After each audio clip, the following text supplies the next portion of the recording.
मैं अपने पेरेंट्स की इकलौती बेटी थी। तो मेरे वालिद एक बिजनेसमैन थे।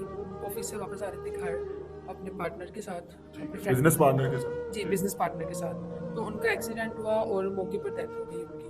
जो उनका डेथ जो बिजनेस था वो फिर आप इकलौती बेटी थी, आपके नाम हो गया सारा। जी बिल्कुल, वो मेरे नाम हो गया। और उनके जो पार्टनर था उनका भी बेटा था, तो वो उसके नाम। ऐसे ही हमारी शादी हो गई। ठीक है। तो शादी के बाद तो हमारा ये मेरे साथ बहुत अच्छा था, बहुत ज़्यादा। तो उन्होंने मुझे कहा ऐसे बिज़नेस में लॉस हो सकता है और बहुत मुश्किलात होती हैं, तो आप ऐसा करिए जो शेयर्स है मेरे नाम कर दो। जी बिल्कुल, ऐसा ही हुआ। तो उसके बाद उन्होंने एक दिन ऐसी नौबत आई, मुझे डाइवोर्स कर दे दिया और घर से निकाल दिया। ये घर से हो गया और ये तो हमारा घर था।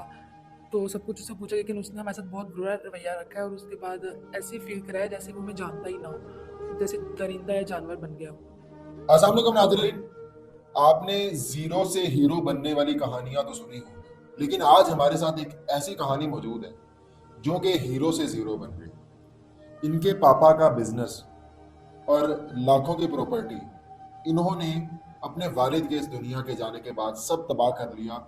लेकिन आज ये उस परेशानी के आलम में है कि इन्हें मजबूरन मीडिया में आना पड़ा अपनी कहानी सुनाने। नाजरीन, इनकी तरफ जाने से पहले मैं आपसे रिक्वेस्ट करूंगा कि आप हमारे चैनल को नीचे रेड कलर का बटन है इसको दबा के सब्सक्राइब कर लें, ताकि हमारी आगे आने वाली जो भी वीडियोस हैं इनका नोटिफिकेशन आपको फौरन मिलता रहे और हमारी वीडियोस आप तक पहुंचती रहे। नाजरीन, चले इनसे जानते हैं इनकी कहानी। अस्सलाम वालेकुम। वालेकुम अस्सलाम। अच्छा, कैसे आपके साथ हादसा कैसे पेश आया, किस तरह आपकी कहानी जो है वो पलट गई और एक अच्छे खासे घर से आप रोड पर आ गई। मैं अपने पेरेंट्स की इकलौती बेटी थी। तो मेरे वालिद एक बिजनेसमैन थे। ऑफिस से वापस आ रहे थे घर अपने पार्टनर के साथ, ठीक अपने है, फ्रेंड के बिजनेस साथ। पार्टनर के साथ। जी, ठीक। बिजनेस पार्टनर के साथ। तो उनका एक्सीडेंट हुआ और मौके पर डेथ हो गई उनकी। दोनों की डेथ हो गई, जी, दोनों की दोनों की फिर। डेथ हो गई है। तो अच्छा, उसके बाद उनका जो उनका डेथ। जो बिजनेस था वो फिर आप इकलौती बेटी थी, आपके नाम हो गया सारा। जी बिल्कुल, वो मेरे नाम हो गया। और उनके जो पार्टनर था उनका भी बेटा था, तो वो उसके नाम हो गया। ठीक है, उसका बिजनेस जो है उसके बेटे के नाम हो गया और आपके वालिद साहब का बिजनेस जो है आपके वालिद। अच्छा, आपके जो वालिदा है, जाहिर बात है, एक सर से कह लें कि एक शोहर का चले जाना, लाइफ पार्टनर का चले जाना बहुत बड़ा हादसा होता है। आपकी वालिदा की क्या उसके बाद जो है ना तबीयत थी, कैसा उनके साथ हाल? वो एकदम सदमे की हालत में चली गई, डिप्रेशन में। उनकी अब बहुत तबीयत ख़राब है, बहुत ज़्यादा हालत ख़राब है। ठीक। हर वक्त बस पापा को याद करती रहती है। अच्छा, अभी भी परेशान रहती हैं, इतना अरसा गुजर गया। अच्छा, वो बिजनेस आपके नाम हो गया, जारी बात है, वो सारा कुछ छिन कैसे गया? पूरी कहानी शुरू से सुनाए कि किस तरह से वो मामला पेश आए, वालिद साहब की दुनिया से जाने के बाद क्या क्या हुआ और किस तरह वो जो आपका बिजनेस है वो सारा तबाह हो गया, वो सारा जो है ना आपसे छिन गया। वालिद का जो बिज़नेस था वो मेरे नाम हो गया था, क्योंकि मैं इकलौती बेटी थी। उधर से जो उनका पार्टनर था, तो पार्टनर थे जो उनके, वो उनके बेटे के नाम हो गया उनका बिज़नेस। ठीक तो है। जब बिज़नेस मेरे नाम हुआ तो उनका जो बेटा था, उसके साथ मुझे मीटिंग्स में जाना था, लेकिन मैं जाती नहीं थी, ज़्यादा तवज्जो नहीं करती ठीक थी। है। अच्छा, अट्रैक्शन आपकी उसके बाद ही हुई थी मीटिंग्स में जाके उसके जी बिल्कुल। साथ, यानी आप दोनों फिर बिजनेस पार्टनर बन गए ना। जी, जी, बिज़नेस पार्टनर बन गए थे। लेकिन मैं ज़्यादातर मीटिंग में जाती नहीं थी, उसे मुझसे यही शिकवा था। तो वो उन्होंने मेरी वालिदा को इम्प्रेस किया और मुझसे कहा शादी के लिए।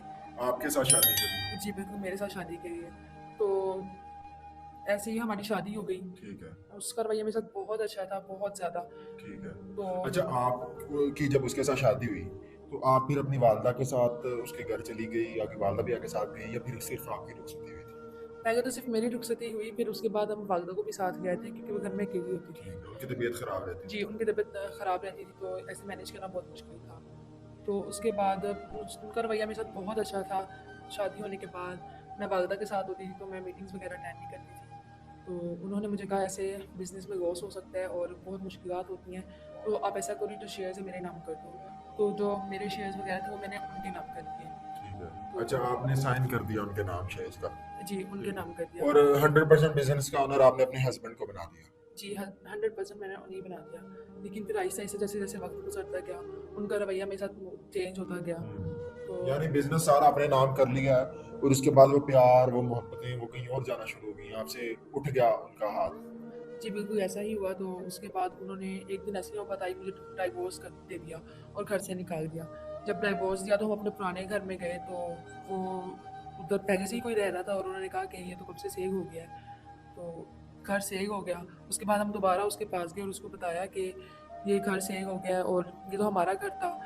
तो सब कुछ उससे पूछा, लेकिन उसने हमारे साथ बहुत बुरा रवैया रखा है और उसके बाद ऐसे फ़ील कराया जैसे वो हमें जानता ही ना हो, जैसे दरिंदा या जानवर बन गया हो। अच्छा, घर तो सेल हो गया था आपका, सब कुछ तबाह हो गया, डिवोर्स भी हो गई, फिर आप कहाँ गए, कैसे गुजारा किया आपने? कुछ अकाउंट्स में मेरी सेविंग्स पड़ी हुई थी, तो उनको मैंने यूज़ करके घर रेंट पे गया और उससे कुछ अरसा हम गुज़ारा करते रहे। लेकिन जब वो ख़त्म होने लगी तो मुझे फ़ील हुआ कि इसके बाद अब गुज़ारा बहुत मुश्किल है। फिर मैंने जॉब ढूँढी, रिसेप्शन पे मुझे किसी ऑफ़िस में जॉब मिल गई, लेकिन फिर वहाँ पे मैं जॉब करती हूँ। अच्छा, अभी आप जॉब कर रही हैं, कितनी सैलरी आपकी वहाँ? वहाँ पे सैलरी मेरी 25,000 है, लेकिन उससे कोई गुज़ारा नहीं होता। ठीक है, 25,000 सैलरी है, आपने घर का किराया भी देना है, कितना किराया है? घर का किराया 15,000। 15,000 किराया है, कुछ 10,000 बिजली का बिल आ जाता होगा, यानी 25,000 तो यहीं पर गया ना। फिर आने आपकी वालदा की तबीयत खराब है, उनकी मेडिसिन भी लेनी है, अपने घर का राशन भी लेना, कैसे कैसे पूरा करती हैं आप 25,000 में?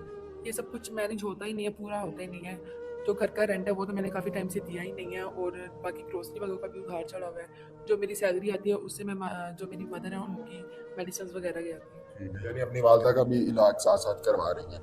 तो ठीक है, रेंट भी नहीं दे रही, सारा कुछ कर्जा आपके ऊपर चढ़ गया, कितना कर्जा चढ़ गया? 80,000 के करीब करीब कर्जा चढ़ गया है। रेंट वगैरह, मैंने घर का रेंट देना है, ओनर रोज़ आ जाता है, रोज़ कहते हैं या तो घर खाली करो, बहुत बदतमीज़ी से बात करता है, वरना मुझे मेरा किराया दो। ठीक है, और डॉक्यूमेंट सारे आपके ओनर के पास ही हैं? जी बिल्कुल, उसी के पास है। तो आप अगर घर छोड़ जाएंगी, घर खाली करेंगी, वो तो आपके खिलाफ केस कर देगा, वो आपको तो इसके पीछे जो है ना जेल भी जाना पड़ सकता है, जारी बात है, वो धोखाधड़ी का केस कर सकता है, कर्जा है जो आपने देना उसका। तो ये कैसे मैनेज करेंगी आप, वो कर्जा कैसे उतारेंगी? ये सब मैनेज करना बहुत मुश्किल है, इसीलिए मैं चाहती हूँ कि कोई मिले जिससे मैं शादी करूँ और वो मेरा ये कर्जा उतारे, मेरा साथ दे। ठीक है। अच्छा, कोई भी शख्स आपके साथ आपका ये कर्जा उतार दे, अगर वो शख्स नेक हो और वाकई लगे कि आपका लाइफ पार्टनर बनने के काबिल है और एज जितनी मर्जी हो, आप शादी कर लेंगी?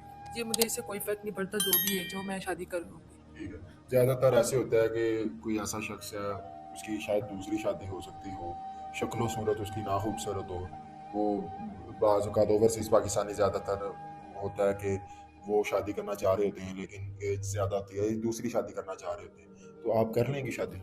जी मुझे शक्ल और सूरत से, एज से कोई फ़र्क नहीं पड़ता, बस मैं चाहती हूँ जो मेरा साथ दे और मेरा कर्जा वगैरह उतारे, मुझे अपनी इज़्ज़त बना के रखे। ठीक है। अच्छा, पहचान कैसे होगी कि ये शख्स वाक़ई नेक है, वाक़ई आपको अपनी बीवी बना के रखेगा, इज़्ज़त बना के रखेगा, पहले शौहर की तरह धक्के देके घर से नहीं निकालेगा?